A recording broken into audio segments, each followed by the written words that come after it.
Hello friends, welcome to my channel. आप देख रहे हैं निशी की पाठशाला। आज हम जानेंगे आशुलिपि वर्णमाला के बारे में। यदि आपने मेरे चैनल को सब्सक्राइब नहीं किया है तो सब्सक्राइब करें, चैनल को लाइक करें और शेयर करना ना भूलें। तो चलिए शुरू करते हैं। हिंदी आशुलिपि वर्णमाला ये हम पढ़ेंगे ऋषि प्रणाली से। वर्णमाला भाषा, वाक्य और शब्दों के समूह से बनी है जो अपना विशेष अर्थ रखती है। शब्द सुविधानुसार स्वर और व्यंजनों में विभक्त किए गए हैं।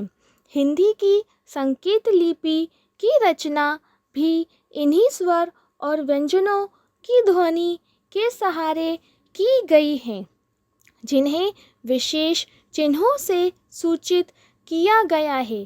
पर जो सज्जन हिंदी भाषा और उसके व्याकरण के अच्छे ज्ञाता नहीं हैं, उनके लिए इस लिपि का सीखना यदि असंभव नहीं है तो कठिन अवश्य जरूर है। शॉर्ट हैंड नोटबुक की बात करें तो शॉर्ट हैंड सीखने के लिए हमें इसी नोटबुक की आवश्यकता पड़ती है। अब हम बात करते हैं व्यंजन।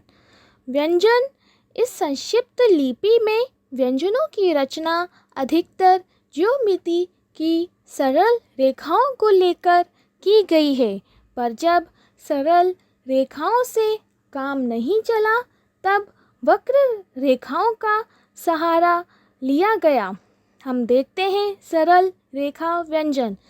सरल रेखा व्यंजन में का वर्ग, चा वर्ग, टा वर्ग और पा वर्ग का उपयोग किया गया है। अब हम बात करते हैं वक्र रेखा व्यंजन। वक्र रेखा व्यंजन कौन कौन से होते हैं? ला, सा, र, त, म, न, ये बनते हैं वक्र रेखा व्यंजन। अब हम बात करते हैं वर्णमाला की। वर्णमाला में क, ख, ग, घ, च, छ, ज, झ, ट, ठ, ड, ढ, त, थ, द, ध, प, फ, ब, भ, य, र, ल, व, स, ह, म, न, ड़, ढ, ञ, ये सब हम पढ़ेंगे। तो चलिए शुरू करते हैं वर्णमाला। सबसे पहले पढ़ेंगे हम का वर्ग।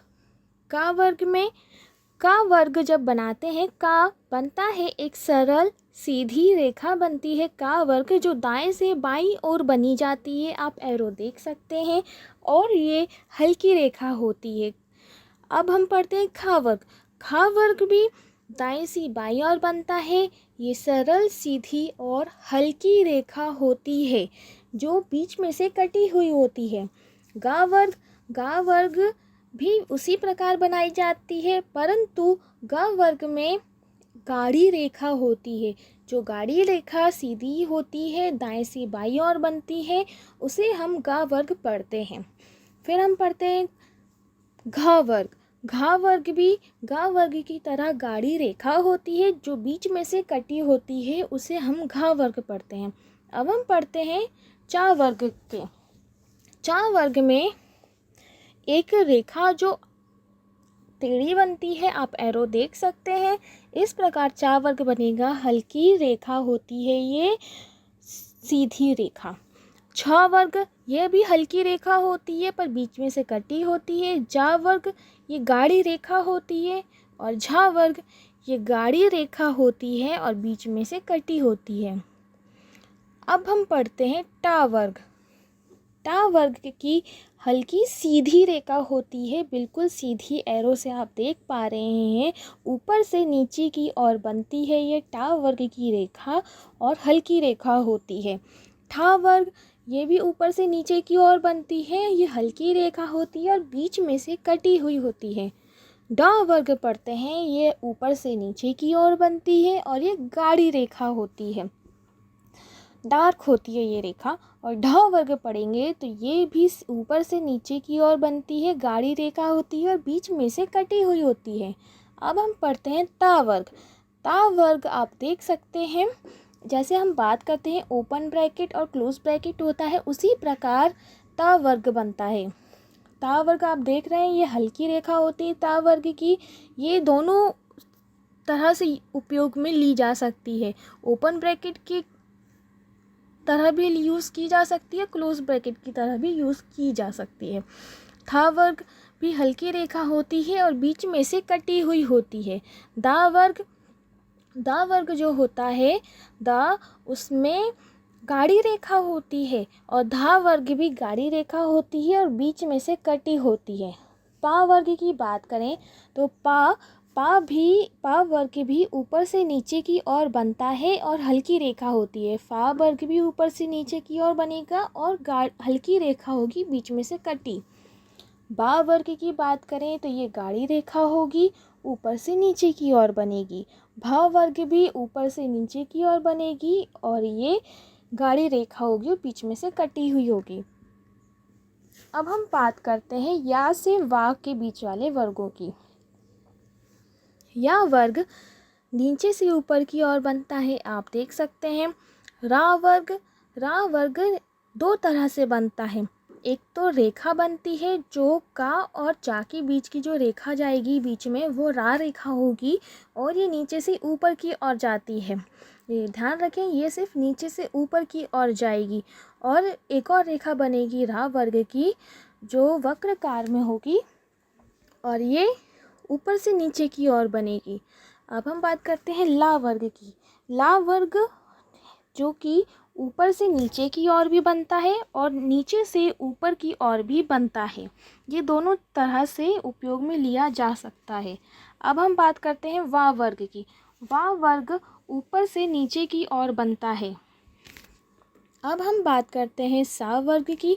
सा वर्ग ऊपर से नीचे की ओर बनता है और हा वर्ग ऊपर से नीचे की ओर और नीचे से ऊपर की ओर दोनों तरह से बन सकता है। मा वर्ग की बात करें तो मा वर्ग आप देख पा रहे हैं दाएं से बाईं ओर बनता है और ये दोनों प्रकार से बनता है। ये हल्के होते हैं सब। और मा वर्ग ऊपर की ओर बनता है, ऊपर की ओर उठा हुआ बनता है तो ये हल्की रेखा होती है और नीचे की ओर बनता है तो ये कटी हुई रेखा होती है। इसे हम मा वर्ग पढ़ते हैं। और ना वर्ग की बात करें, अगर हम दाएं से बाएं की ओर नीचे की ओर बनाते हैं, नीचे से उठा हुआ बनाते हैं तो ना पढ़ेंगे और ऊपर से उठा हुआ बनाते हैं और कटा हुआ तो हम इसे ना वर्ग पढ़ेंगे। और अगर हम ड़ा वर्ग की बात करें, ड़ा तो ड़ा नीचे से ऊपर की ओर बनता है। जो रा बनता है सीधा अपना नीचे से ऊपर की ओर वही रा होता है और उसको अगर बीच में से काट देंगे तो वो ड़ा पड़ा जाएगा। और जो रा बनता था ऊपर से नीचे की ओर हल्की रेखा वही रा की होती है और उसको बीच में से काट देंगे तो इसे ड़ा पड़ा जाएगा। फिर हम ढ की बात करते हैं तो ढा हम पढ़ते हैं, जो हमने हा पढ़ा था, हा बनाया नीचे से ऊपर की ओर ऊपर से नीचे की ओर, उसी हा में अगर कट लगा देते हैं तो ढा पढ़ा जाता है। और इयाँ पढ़ते हैं तो इयाँ जो माँ और ना का पढ़ा जा रहा था वही इयाँ पढ़ा जाता है। नीचे से उठा हुआ दाएं से बाईं ओर बनता है इयाँ। ये आज हमने पढ़ा वर्णमाला के बारे में। इसका आप जितना ज़्यादा अभ्यास करेंगे उतना ज़्यादा आपको ये वर्णमाला याद हो पाएंगी। अगर आपको मेरा चैनल पसंद आया हो, मेरा पढ़ाया हुआ पसंद आया हो तो आप लाइक करें, शेयर करें और सब्सक्राइब करें। Thank you.